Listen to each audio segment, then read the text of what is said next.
Baik, Assalamualaikum warahmatullahi wabarakatuh.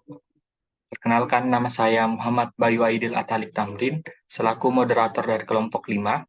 Pada video kali ini, kelompok kami akan membahas sebuah materi, yaitu Sistem Inventory Stock Management menggunakan arsitektur MVC. Di sini saya selaku moderator dan pemateri pertama akan memaparkan materi pertama. Sebelum itu, saya ingin memperkenalkan anggota kelompok kami yang kelompok 5. Yang pertama, Ilmi Faizan dengan NIM S1S12011, Afdalul Rahmat Septio dengan NIM S1S12024, Muhammad Akbar Asyad Ishak dengan NIM S1S12035, Siti Nur Haliza dengan NIM S1S12051, Ernita NIM S1S12060, saya sendiri Muhammad Bayu Aidil Atalik Tamrin dengan NIM S1S12078, dan yang terakhir Tasya Berlianiswa Bunduhula dengan NIM S1S12095. Baik, untuk mengefisienkan waktu, saya akan memaparkan materi pertama, yaitu terkait jenis aplikasi. Pada aplikasi yang akan kelompok kami paparkan, yaitu aplikasi Sistem Inventory Stock Management. Bisa kita lihat di sini tampilan dashboard atau halaman utama dari Sistem Inventory Stock Management. Di sini kami menggunakan arsitektur MVC atau Model View dan Controller. Sistem Inventory Stock Management merupakan proses pengolahan dan pemantauan persediaan barang atau produk yang dimiliki oleh suatu bisnis. Jadi, gunanya sistem Inventory Stock Management di sini dipergunakan untuk perusahaan-perusahaan untuk mengolah atau memantau persediaan barang, baik itu barang masuk maupun barang keluar. Di sini juga terdapat beberapa fitur yang ada pada sistem inventory stock management. Yang pertama itu ada user, kategori, produk, customer, supplier, produk masuk, dan produk keluar. Nah, jadi, untuk aplikasi ini atau sistem website ini banyak digunakan oleh para perusahaan-perusahaan untuk membantu meringankan pekerjaan mereka dengan cara itu tadi, seperti mengolah dan memantau persediaan barang, baik itu barang masuk dan barang keluar. Untuk selanjutnya itu saya akan menjelaskan fitur-fitur yang ada pada sistem inventory stock management tersebut. Seperti yang ada pada halaman utama tadi, terdapat 7 fitur. Yang pertama, halaman dashboard, yaitu merupakan halaman atau antarmuka yang menyajikan informasi penting secara terkonsolidasi dan mudah dipahami. Biasanya merupakan bagian dari aplikasi web atau sistem manajemen yang digunakan untuk melacak, menganalisis, dan memvisualisasikan data. Jadi, tampilan dashboard itu seperti yang dijelaskan tadi, itu bagian utama atau halaman utama yang mempresentasikan visualisasi data tersebut. Fitur yang kedua yaitu kategori. Fitur kategori sini berisi halaman yang menampilkan kategori dari barang yang akan digunakan, yang akan memudahkan pengguna untuk mengorganisasi produk dalam kategori atau kelompok yang relevan.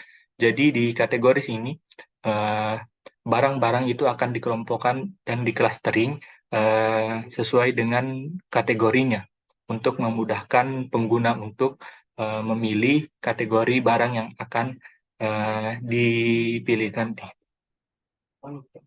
Fitur yang ketiga yaitu produk. Halaman ini berisi informasi mengenai produk yang lengkap tentang produk yang mereka kelola, seperti membantu dan mengelola stok, harga, varian, dan riwayat transaksi. Dengan fitur ini, pengguna dapat mengoptimalkan pengelolaan persediaan produk mereka dengan memastikan kelancaran operasional bisnis. Untuk fitur selanjutnya itu adalah customer. Fitur customer ini menampilkan halaman informasi mengenai pelanggan yang akan melakukan peminjaman barang. Jadi, data-data mengenai para customer atau peminjam barang ini akan tersimpan di dalam fitur customer ini. Yang selanjutnya ada fitur supplier. Fitur supplier memungkinkan pengguna untuk menyimpan dan mengelola informasi penting tentang pemasokan. Ini termasuk nama pemasok, alamat, nomor telepon, alamat email, jenis produk yang disediakan, kondisi pembayaran, dan lain sebagainya. Fitur selanjutnya yaitu produk in atau produk masuk yang berisi halaman untuk menampilkan barang masuk. Jadi, barang-barang yang masuk ke dalam perusahaan itu akan tersimpan dan tersusun rapi di fitur produk masuk ini. Begitu juga dengan produk out atau produk keluar yang menampilkan tampilan untuk menampilkan halaman barang keluar atau barang peminjaman. Jadi barang-barang yang dipinjam oleh klien itu akan didata di dalam produk keluar ini. Jadi pada saat customer atau peminjam itu melakukan peminjaman, barangnya itu akan didata dan dimasukkan ke dalam produk out. Itulah materi dari saya serahkan kepada materi selanjutnya akan dilanjutkan oleh teman kelompok saya. Oke, perkenalkan nama saya Abdul Rahmat Septio dengan NIM S1S1200024. Jadi sekarang kita masuk ke materi mengenai jenis arsitektur.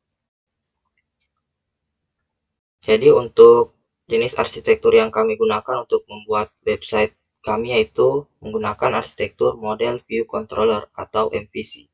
Mana arsitektur MVC ini merupakan sebuah pola arsitektur desain perangkat lunak yang digunakan untuk memisahkan logik dari aplikasi menjadi 3 komponen utama. Itu kita bisa lihat di sini ada model, view, dan juga controller. Mana untuk model adalah bagian yang bertugas untuk menyiapkan, mengatur, memanipulasi, dan mengorganisasikan data yang ada di database. Kemudian untuk view adalah bagian yang bertugas untuk menampilkan informasi dalam bentuk graphical user interface atau GUI, sehingga untuk view ini sendiri lebih kepada front end yang menampilkan user interface yang akan dilihat oleh user yang menggunakan sistem tersebut. Lalu ada controller. Nah, controller di sini berfungsi untuk menghubungkan serta mengatur model dan juga view agar dapat saling terhubung. Nah, pada slide ini kita bisa melihat mengenai pola dari alur kerja arsitektur MVC secara umum, di mana dimulai dari view, yaitu proses pertama adalah view akan meminta data untuk ditampilkan dalam bentuk grafis kepada pengguna. Kemudian, controller di sini akan meneruskan request data dari view ke model. Nah, pada model akan mencari dan mengolah data yang diminta di dalam database. Kemudian, setelah data ditemukan dan diolah, maka akan mengirimkan data tersebut kepada controller untuk ditampilkan di view.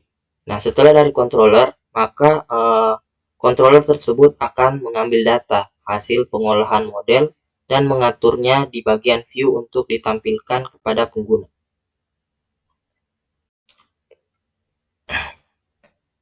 Kemudian untuk desain MVC pada sistem. Nah, jadi untuk desain arsitektur MVC pada website yang kami buat yaitu website inventory stock menggunakan framework Laravel. Di sini kita bisa melihat pola arsitekturnya menggunakan arsitektur MVC, mana kita berfokus terlebih dahulu pada router.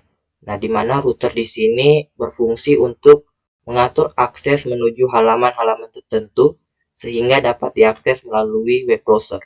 Nah, dengan adanya router ini, user yang mengakses website ini dapat dengan mudah berpindah halaman dari satu halaman ke halaman lainnya serta kembali ke halaman sebelumnya. Nah, di balik layar sebenarnya ketika user mengakses website inventory stock management ini, prosesnya dimulai dengan pengguna melakukan permintaan HTTP atau HTTP request ke controller.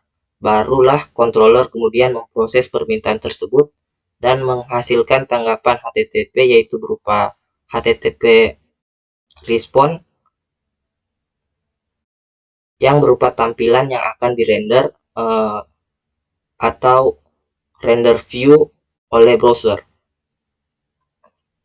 Kemudian controller, di mana controller di sini seperti dijelaskan di awal tadi, controller berguna untuk mengatur dan melakukan validasi data dari proses request dari pengguna, baik itu antara model dan view yang saling berhubungan. Penggunaan controller pada website inventory stock ini berupa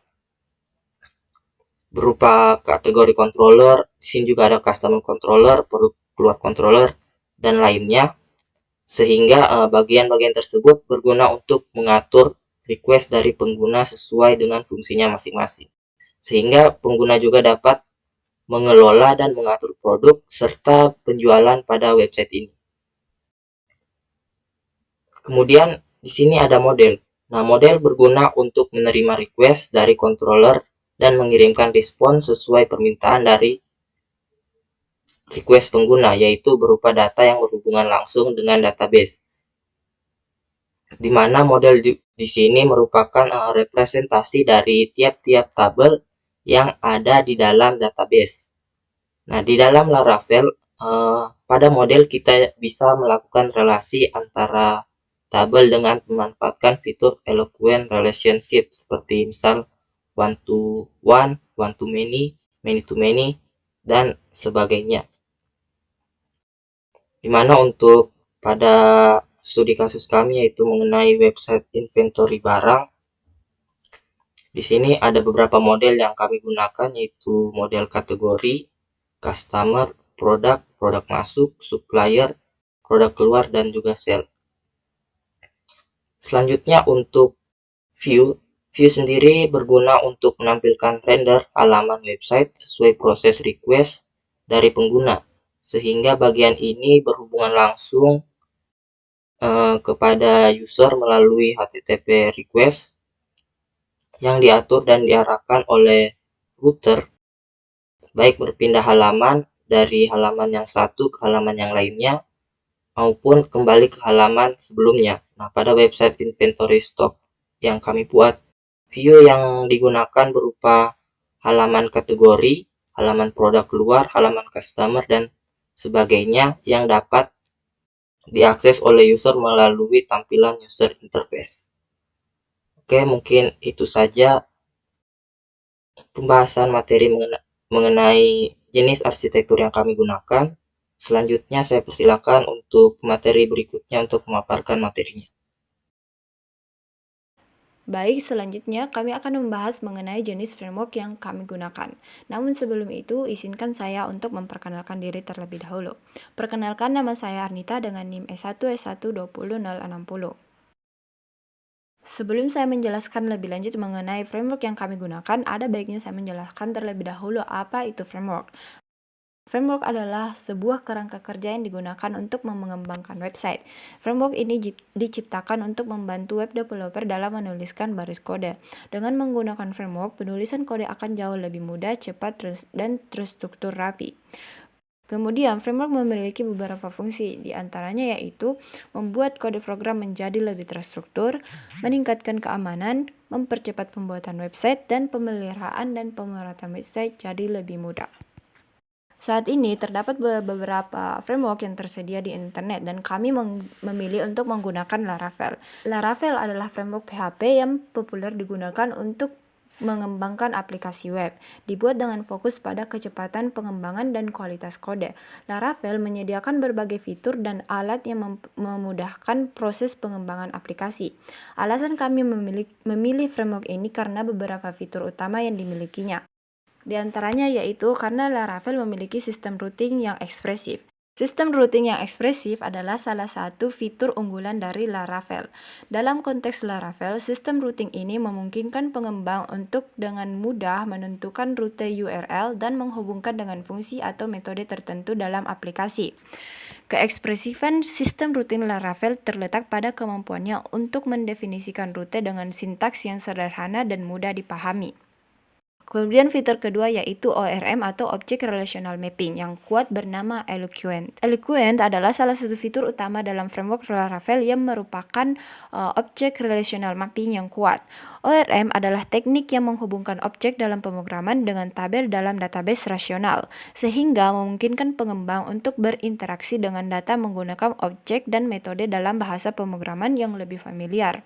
Eloquent ORM dalam Laravel mempermudah pengembang untuk mengelola data dalam database menggunakan objek dan metode dalam kode, tanpa perlu menuliskan query SQL secara langsung. Dalam Eloquent, pengembang dapat lebih fokus pada logika bisnis aplikasi dan mengurangi kompleksitas pengelolaan data.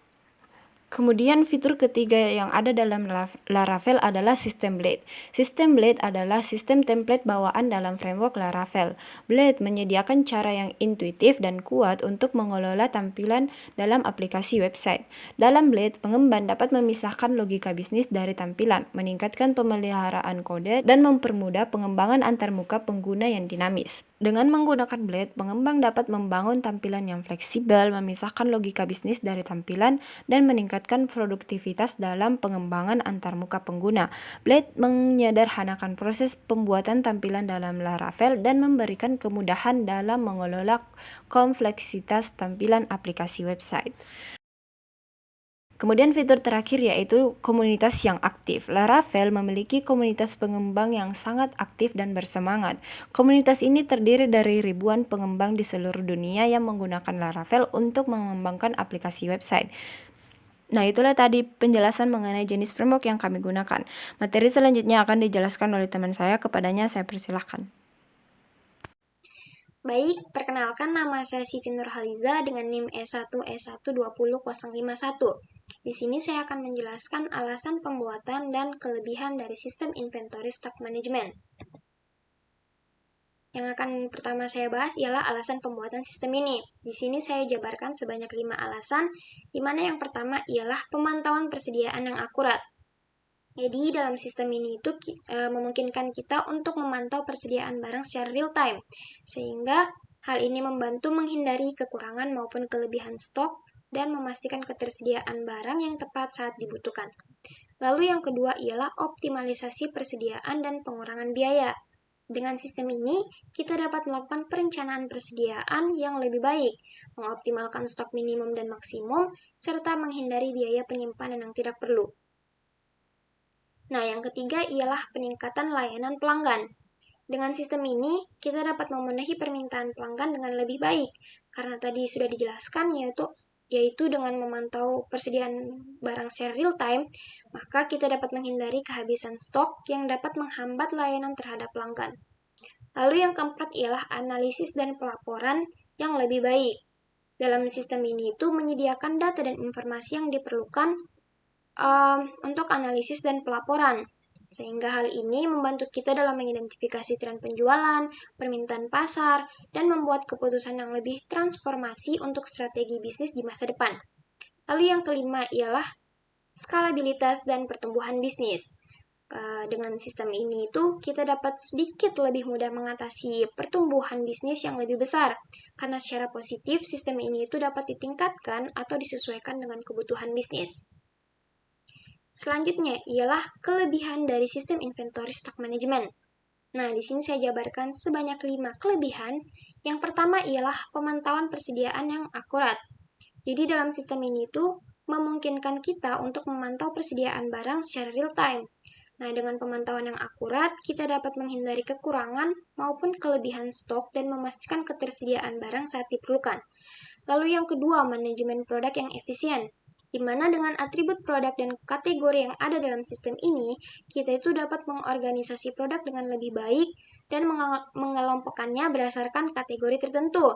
Nah, hal ini tuh membantu dalam pencarian dan penataan barang atau produk dengan lebih mudah dan efisien.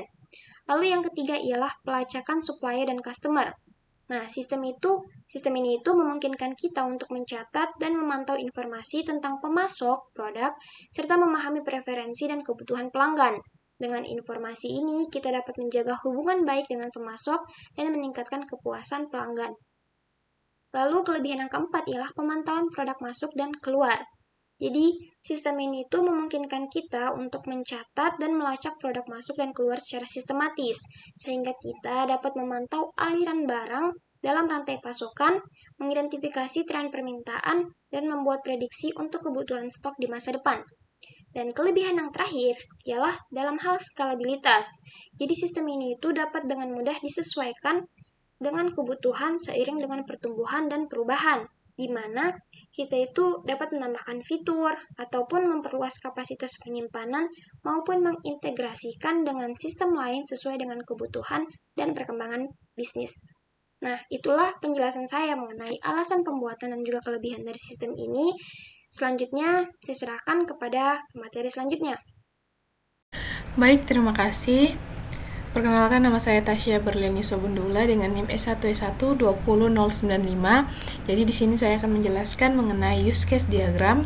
Use case diagram dari sistem inventory stock management menggunakan arsitektur MVC atau model view controller. Jadi bisa dilihat pada diagram yang sudah kami buat. Di sini ada satu aktor, yakni admin. Dan di sini ada beberapa use case yang bisa dilakukan oleh seorang admin. Nah, sebelumnya di sini admin dapat mengelola data kategori barang. Kemudian admin dapat mengelola data produk barang. Kemudian admin dapat mengelola data customer, dapat mengelola data supplier, dapat mengelola data produk yang keluar dari gudang, mengelola data produk yang masuk ke gudang. Mohon maaf, di sini ada typo. Nah, admin dapat melakukan keenam hal ini. Terlebih dahulu admin harus login. Jadi di sini gunanya atribut include untuk menyatakan bahwa admin bisa melakukan keenam hal ini, tetapi admin terlebih dahulu harus login. Nah, untuk yang dimaksud mengelola data kategori barang, mengelola data produk barang, yang di sini maksudnya admin dapat menambah atau mengubah atau mengedit dan menghapus data kategori barang yang masuk ke sistem, yang masuk di gudang. Kemudian di sini mengolah data produk yang keluar dari gudang. Berarti dia bisa mengedit, menghapus ataupun menambahkan data mengenai produk yang keluar dari gudang. Baik, itulah tadi penjelasan mengenai use case diagram dari sistem inventory stock management menggunakan arsitektur MVC atau model view controller. Selanjutnya saya serahkan ke pemateri selanjutnya. Terima kasih. Perkenalkan, nama saya Muhammad Akbar Asad dengan NIM S1E1-20035. Pada kesempatan kali ini saya akan menjelaskan activity diagram yang telah kami buat. Nah, ada beberapa activity diagram dalam sistem yang telah kami buat, yaitu ada activity login, activity tambah produk kategori customer dan supplier, ada activity edit, dan activity hapus. Nah, ini merupakan activity login dari sistem kami, yang dimana dimulai dari pengguna yang mengakses halaman login, lalu sistem yang akan menampilkan form login, pengguna akan mengisi email dan paspor, yang dimana email dan paspor ini akan divalidasi. Jika salah, maka akan kembali ke halaman form login, dan jika benar, maka akan menampilkan halaman dashboard. Lalu kita lanjut ke activity yang kedua, yaitu activity tambah. Nah, di sini pengguna masuk ke salah satu halaman, mau itu kategori, produk, customer, atau supplier. Lalu sistem akan menampilkan halaman tersebut, dan pengguna menekan tombol tambah. Setelah pengguna menekan tombol tambah, maka akan menampilkan form tambah. Lalu setelah tampil form tambah, pengguna akan mengisi form tambah data. Nah, habis form tambah data terisi, maka akan dicek validasi kelengkapan datanya. Jika belum lengkap, maka akan kembali menampilkan form tambah. Jika sudah lengkap, maka data akan tersimpan ke dalam database. Setelah data tersimpan, maka akan kembali ke halaman awal. Masuk ke activity yang ketiga, yaitu activity edit. Pertama, pengguna mengakses halaman kategori, produk, customer, atau supplier. Lalu sistem akan menampilkan halaman kategori, produk, customer, atau supplier. Nah, di sini pengguna akan memilih data yang akan diedit. Lalu sistem akan menampilkan form edit data sesuai data yang ingin diedit. Setelah formnya tampil, maka pengguna mengisi form edit data. Lalu sama seperti tadi, sistem akan memvalidasi kelengkapan datanya. Jika belum lengkap, maka akan kembali menampilkan form edit data. Jika sudah lengkap, maka data akan tersimpan ke dalam database. Lalu kembali ke halaman awal. Nah, activity yang terakhir yaitu activity hapus, yang dimana pengguna pertama mengakses halaman kategori produk, customer, atau supplier. Sistem akan menampilkan halaman tersebut dan pengguna akan memilih data yang akan dihapus. Nah, setelah pengguna memilih data yang akan dihapus, maka akan tampil alert hapus data. Jika pengguna menekan tombol yes, maka data akan langsung terhapus. Setelah data terhapus, maka akan kembali ke halaman awal. Baik, saya kira itu saja yang bisa saya jelaskan. Saya persilakan kepada pemateri selanjutnya. Baik, nama saya Ilmi Faizan dengan NIM S1 S12011. Nah, jadi di sini saya akan memaparkan kelas diagram aplikasi Inventory Stock Management. Jadi yang dimaksud dengan kelas diagram merupakan jenis diagram yang digunakan dalam pemodelan perangkat lunak untuk menggambarkan struktur statis dari suatu sistem. Nah, diagram tersebut memberikan gambaran tentang kelas-kelas yang ada dalam sistem, atribut-atribut yang dimiliki oleh kelas, hubungan antar kelas, ataupun metode-metode yang dimiliki oleh kelas-kelas tersebut. Nah, di dalam kelas diagram, setiap kelas tersebut direpresentasikan oleh persegi panjang, di mana terdiri dari 3 komponen, yaitu yang di bagian atas berisi nama kelas, kemudian di bagian tengah berisi atribut-atribut kelas, dan di bagian bawah berisi metode-metode atau operasi yang dapat dilakukan oleh kelas. Nah, pada gambar terlihat di sini merupakan kelas diagram yang ada pada aplikasi Inventory Stock Management. Nah, di sistem ini terdapat 7 kelas, di mana ada kategoris, ada produk keluar, produk masuk, customers, suppliers, dan user. Nah, di mana masing-masing kelas tersebut memiliki hubungan, di mana hubungan yang pertama disebut hubungan one to one yang disimbolkan dengan simbol 1 ke 1. Nah, jadi ini 1 ke 1, di mana hubungan one to one merupakan hubungan objek dari kelas, di mana kelas pertama hanya terhubung dengan satu objek dari kelas kedua ataupun sebaliknya. Nah, kemudian terdapat hubungan yang kedua yang disebut sebagai hubungan one to many reverse yang disimbolkan dengan bintang ke 1 atau 1 ke bintang. Nah, hubungan ini menggambarkan di mana setiap objek dari kelas pertama terhubung dengan banyak objek dari kelas kedua, tetapi setiap objek dari kelas kedua hanya terhubung dengan satu objek dari kelas pertama. Oke, selanjutnya saya akan mendemokan aplikasi Inventory Stock Management ini. Nah, kita sudah ada di halaman login aplikasi Inventory Stock Management. Nah, untuk dapat login, kita perlu memasukkan email dan password yang valid. Untuk emailnya sendiri, kita bisa tulis admin@gmail.com dengan password admin123. Kemudian tekan tombol sign in. Nah, apabila sudah tampil halaman seperti ini, kita sudah berhasil masuk ke sistem. Nah, di halaman ini menampilkan informasi seperti jumlah user, kategori, produk, customer, supplier, produk in, dan produk out. Nah, pada sistem ini ada 7 menu utama yang disediakan, yaitu dashboard yang seperti di layar ini, kemudian kategori, produk, customer, supplier, produk out, dan produk in. Nah, kita akses halaman kategori.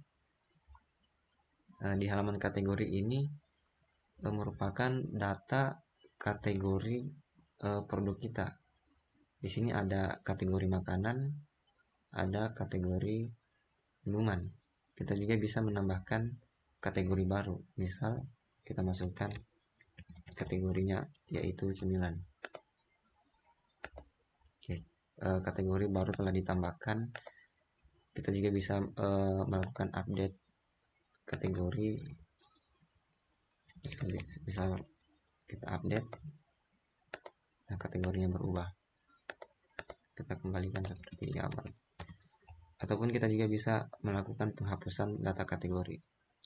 Kemudian kita akses ke menu selanjutnya yaitu produk. Di menu produk ini menampilkan data produk yang kita punya. Nah, di mana masing-masing produk ini memberikan ditampilkan nama, harga, jumlah stok, gambar, dan jenis kategori dari produknya. Di sini ada ayam, ada cake coklat, dan ada cendol. Nah, di produk ini kita bisa menambahkan produk baru. Kita tinggal mengklik tombol add product dan tinggal memasukkan data-data yang diperlukan. Di sini kita masukkan data baru, masukkan harga, jumlah quantity atau stoknya,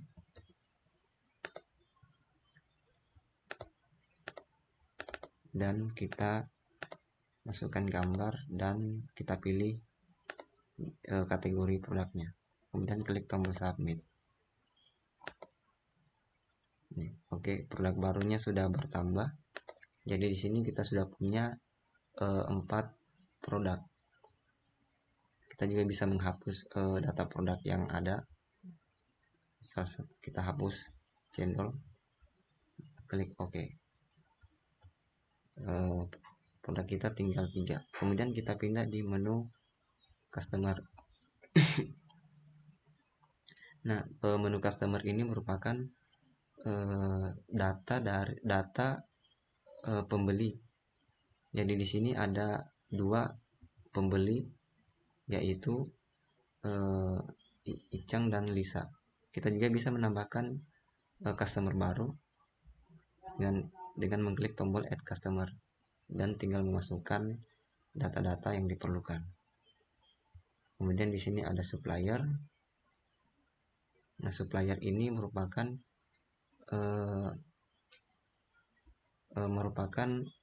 penyedia stok produk. Jadi di sini ada 2 data, yaitu Tasya Chicken dan Cendol Akbar. Kemudian di sini ada menu product out. Nah, di product out ini ketika ada customer yang melakukan transaksi, kita bisa mencatat transaksi tersebut di halaman ini. Misalkan di sini ada seorang customer ingin melakukan transaksi produk, misalkan dia ingin membeli es krim. Jadi kita pilih produknya apa yang dia inginkan, kemudian kita pilih customernya siapa. Misalkan kita pilih customernya Icang dengan jumlah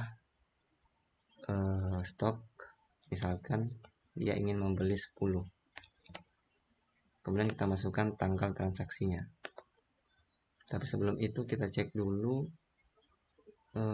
stok dari es krim.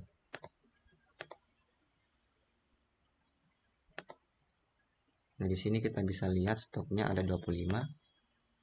Oke, kita lanjut ke product out tadi, kita masukkan es krim, kita pilih customer-nya, dan kita masukkan jumlah yang ingin dia beli, misal 10.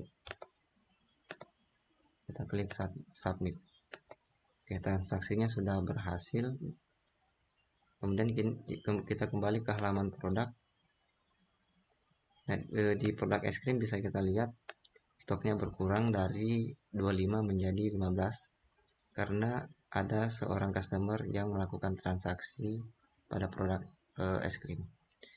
Kemudian di menu produk in, nah di produk in ini ketika kita ingin menambahkan jumlah stok kita kembali ke menu produk. Misalkan saya ingin menambahkan stok dari es krim menjadi 30. Jadi di sini kita bisa akses menu produk in, dan di sini kita tambahkan jumlah stoknya dengan memilih produknya apa, tadi es krim, dan suppliernya siapa. Misalkan kita pilih ini saja, cendol. Kemudian kita masukkan jumlah stoknya 15 dengan tanggal hari ini. Kita klik submit. Berhasil. Dan kalau kita cek kembali produknya, di sini sudah bertambah menjadi 30. Jadi seperti ini untuk demo aplikasi, di mana aplikasi ini bisa mengetahui jumlah stok yang masuk ataupun yang keluar dari sistem. Sekian apa yang dapat saya jelaskan. Apabila ada kekurangan, mohon dimaafkan. Saya akhiri dengan ucapan wassalamualaikum warahmatullahi wabarakatuh.